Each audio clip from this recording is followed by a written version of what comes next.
Ada beberapa ayat di sini akan disebutkan berhubungan dengan masalah akan ada namanya hari pembalasan. Ada hari di mana kiamat terjadi, artinya habis semuanya.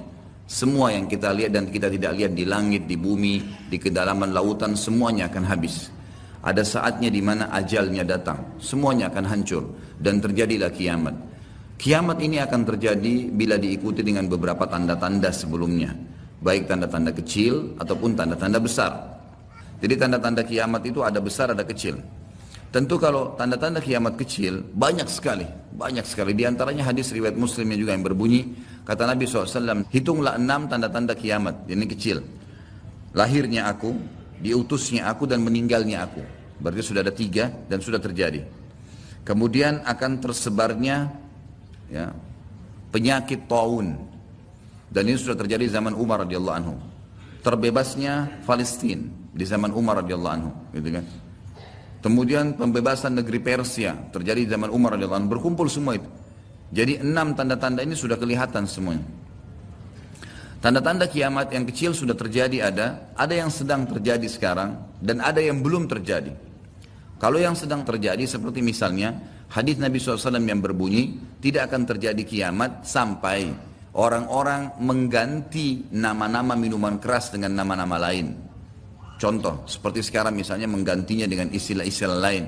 Ya nama inilah, ya merek itulah, ya cuman sekian 5% alkoholnya dan seterusnya. Hadis yang lain, tidak akan terjadi kiamat sampai zina tersebar, dianggap biasa, dan juga banyaknya laki-laki yang menyerupai perempuan. Dan juga minuman keras dianggap sebagai minuman yang biasa. Hadis sahih semuanya. Jadi ini semua kita lihat depan mata kita, sedang terjadi. Ya, sedang terjadi. Kemudian yang belum terjadi, itu seperti misalnya kalau tanda-tanda kiamat kecil terakhir sekali namanya Malhamah Kubra. Peperangan besar antara kaum muslimin dengan orang-orang Nasrani. Yang ini disebutkan panjang lebar dalam hadis Bukhari lebih dari 3 lembar kalau tidak salah. Hadis ini berbunyi, kata Nabi SAW, kalian akan bersatu dengan Bani Asfar. Bani Asfar ini sebenarnya lebih tepatnya orang-orang Rum, ya, orang-orang Nasrani. Mereka akan bersatu, kalian akan bersatu dengan mereka untuk memerangi satu kaum. Tapi tidak disebutkan kaum ini siapa. Yang jelas kita akan bersatu satu waktu dengan kelompok-kelompok Nasrani ini. Kemudian kita bersatu memerangi satu kaum. Allahu alam siapa mereka. Sebagian ulama berijtihad mengatakan komunis, ada yang mengatakan kapitalis, dan segala macam istilah. Tapi kita beriman bahwasanya itu akan terjadi. Ringkas cerita, kalian akan memenangkan peperangan. Pasukan tahaluf ini, sekutu ini akan menang. Kemudian setelah itu bubarlah semua pasukan dan tersisa pasukan di negeri Syam. Dan dari hadis ini juga ulama sekarang mengatakan kasus Syria ini akan berakhir dengan sendirinya. Karena memang hadis ini menjelaskan adanya ketentraman di negeri Syam. Ya, sebelum terjadi tanda-tanda kiamat besar. Pada saat itu pasukan muslimin ya, sedang pulang ke negeri Syam bersama dengan pasukan Bani Asfar ini. Ya, suku yang dikatakan dari bangsa Romawi. Kemudian mereka mengangkat bendera salib sambil mengayungkan dan mengatakan kamilah yang telah memenangkan peperangan ini. Maksudnya kekuatan Nasrani. Maka yang muslim sempat teman-teman mereka mengatakan ini kan kita sekutu. Bagaimana caranya kalian mengaku ya memenangkan sendiri? Terjadi cekcok di antara mereka. Lalu kata Nabi SAW, akhirnya segelintir muslimin yang ada di situ Allah karuniakan mereka mati syahid, terbunuh semua. Lalu hari kedua beberapa muslimin bersatu untuk ya berperang dan mereka juga dikaruniakan Allah mati syahid. Hari ketiga berkumpul lagi muslimin untuk mereka berpegang pada satu kesepakatan untuk tidak akan membiarkan bahwasanya orang-orang Nasrani menganggap menang sendiri. Maka akhirnya hari ketiga pun mereka diikram oleh Allah, dikaruniakan syahadah, mati syahid. Nanti hari keempat barulah berkumpul seluruh muslimin dari seluruh penjuru bumi. Lalu terjadilah perang besar antara kalian dengan Bani Ahmar dan mereka dibawa naungan 80 bendera. Sebagian ulama hadis mengatakan mereka dibawa 80 negara. Jadi perang besar-besaran. Dan di dalam kegiatan orang-orang Nasrani di sebagian pastor dan pendeta, mereka menamakan akan terjadi nanti perang salib besar, puncak daripada penentuan siapa yang menang dan siapa yang kalah. Kita sebagai orang muslim bukan sedang memicu emosi untuk mempersiapkan diri, tapi memang ini hadis Nabi SAW, wahyu yang menyampaikan. Kita akan berperang melawan mereka. Dan ini perang besar-besaran seluruh dunia akan terjadi. Maka kalian pun akan berperang tapi tidak disebutkan waktunya berapa lama. Sampai pasukan kalian menembus wilayah Rum. Dan kalian berhasil menjebolkan temboknya dengan takbir dan tasbih. Berzikir.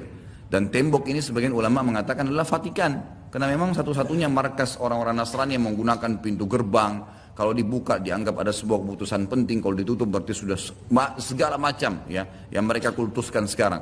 Temboknya itu akan rubuh dengan takbirnya muslimin. Sebagian ulama hadis mengatakan karena banyaknya jumlah pasukan sampai akhirnya suara mereka begitu bergemuruh dan akhirnya meruntuhkan tembok itu. Allahu a'lam, itu makna hadis. Kemudian pada saat itulah syaitan, iblis menjelma jadi manusia lalu teriak di tengah-tengah pasukan muslimin berkata, wahai muslimin, Dajjal sudah keluar di tengah-tengah kalian. Dajjal sudah keluar di tengah-tengah kalian.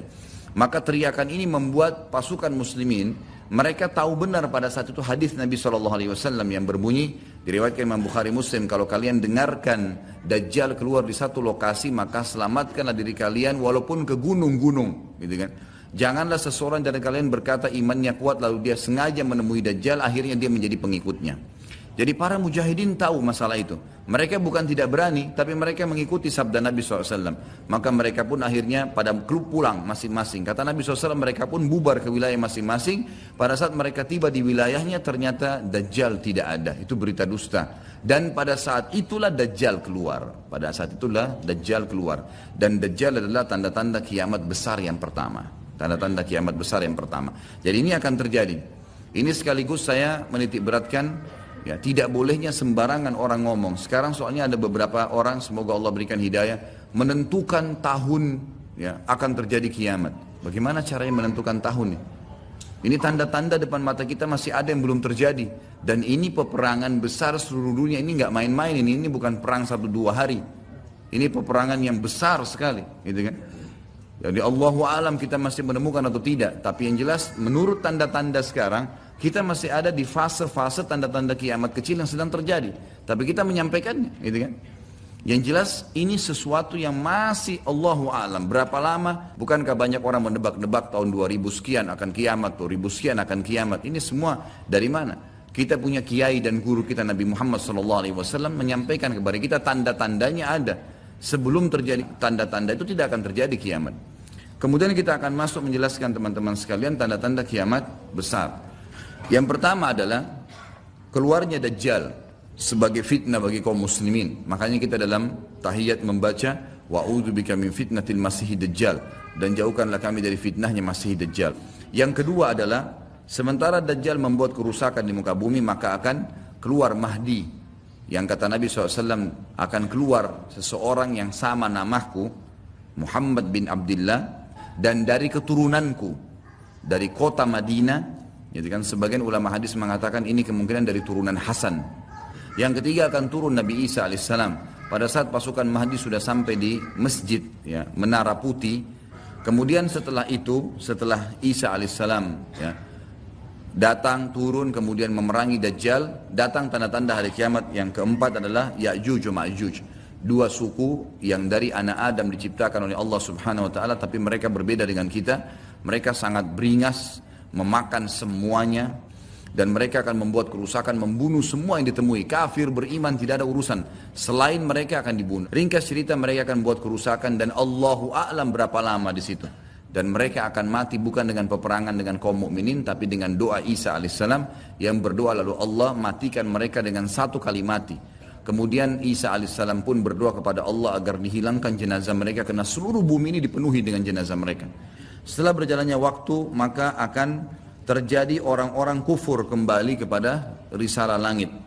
Setelah pada saat itu Isa alaihissalam sudah meninggal dunia, sudah mulai sebenarnya tentram, orang sudah mengenal Allah, tapi dengan berjalannya waktu manusia mulai lalai, mulai lagi kembali menyembah berhala, mereka lagi berbuat zina, mereka melakukan kekacauan, maka keluar tanda-tanda kiamat besar yang kelima, yaitu keluarnya dabbah atau hewan melata.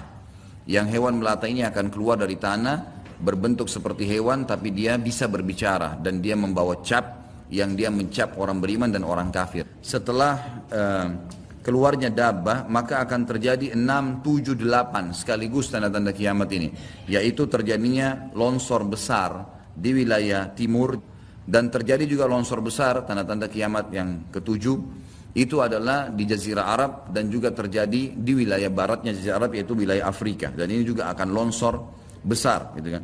Sebelum terjadinya longsor 6, 7, 8 tadi, di seluruh muka bumi ini akan terjadi kabut yang menutupi dunia bumi ini, dan semua dunia ini akan melihat kabut itu dalam beberapa waktu.